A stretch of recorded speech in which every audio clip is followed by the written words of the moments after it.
talaga ako believe dun sa front row na akala ko kasi talaga networking lang yan, keme. Pero na-try kay Glutathione nila mga best, talagang quality yung product. And sabi ko, okay naman pala, talaga naman palang nagpo-provide sila ng quality na product.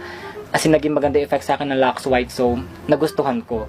Kaya naman sabi ko, okay, ngayon believe na ako sa front row, sa mga product na nilalabas nila, kaya nagustuhan ko na product siya ng front row.